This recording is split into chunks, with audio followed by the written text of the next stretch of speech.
First university I went to was University of Oregon, and actually I was a finance major, so it's nothing to do with photography. Started shooting athletes. So my break actually was shooting track and field stars for Nike. I managed to get my first cover just only like 2-3 years after picking up the camera. I actually moved to Los Angeles, and that's when my formal training started.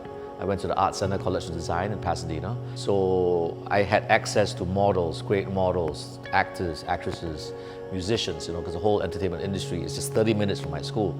So this helped me a lot. And then coming back to Singapore, it was pretty easy, pretty easy in the sense that there was, I was like pretty much nearly the only one with that kind of a background. Shooting in LA, shooting in Hollywood. So work came easy, and I was doing a lot of ads.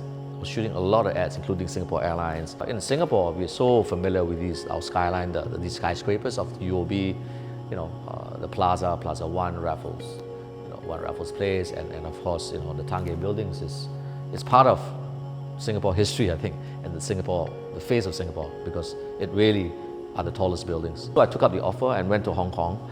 Met up with Jackie and his manager then, Willie, and and one thing led to another, and I was shooting for Jackie Chan, and then from there, of course, I shot with Michelle also, because I met both of them at the same time, and it slowly like snowballed, and Chow Yun Fat and everyone else. So this was my first Time magazine cover. I was really excited in 1997, and Faye was huge then. She was like the biggest cantopop star or singing star there, and we shot this at the Peninsula Hotel in Hong Kong. And this was what brought me in to shooting for Time magazine. I was very happy the creative director called me up and found me, and because this sparked a whole 17 other covers. At that point, after Hong Kong, I shot a lot in China because I somehow hooked up with Ang Lee, the director, and also Zhang Yimou, and they were doing films in China. So Yimou, of course, shoots all his films in China, and the first film I was shooting on in China was actually Crouching Tiger.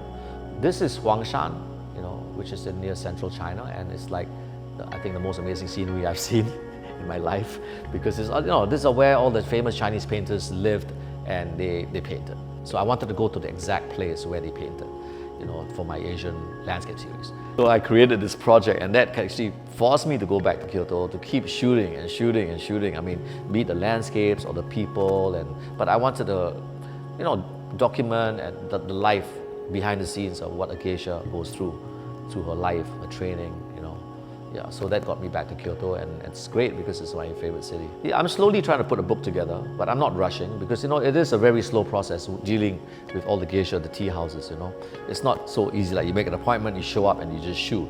So you got to be invited in. The Crazy Rich Asians film was just, it was really just a 1 in a million chance of it happening because, when was the last time there was a best-selling book about Singapore, right? So that happened, and obviously later on they got me to do all the publicity, all the photos. And I just looking back, like what maybe got me through the doors is just being curious. To me, I've always been curious. I've always wanted to meet people face to face. And I wasn't really shy to ask someone, hey, can I photograph you? Be it even a movie star or a musician. And you can push yourself to make that first move, to just tell someone, hey, look, I'd love to photograph you. And of course the traveling helps a lot. So I travel a lot. So that helps, in terms of my style. I think one thing will never change would be great composition, good lighting. The design of the shot, the creation of the image. This will never change. Digital or film, that's only a tool, that's only an instrument.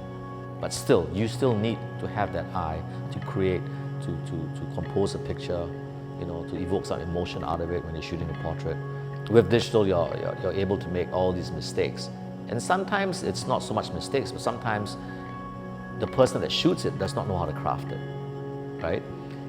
But you're able to fall back on Photoshop or whatever tools you have in your computer to kind of fix it. But that's always not the answer to it. So to me, the craftsmanship is something that you can't run away from. Because you're a photographer, you're supposed to light, you're supposed to compose, unless you call yourself a computer analyst or a computer expert, then you are a computer expert, you're not a photographer. To me, I can see from the craftsmanship, and people can tell that if the image is crafted very well, just like how a shoe is sewn really well, or a bag is sewn really well, or a book binding is sewn well, people can tell that somehow a hand got into it and actually really handled it and really crafted it.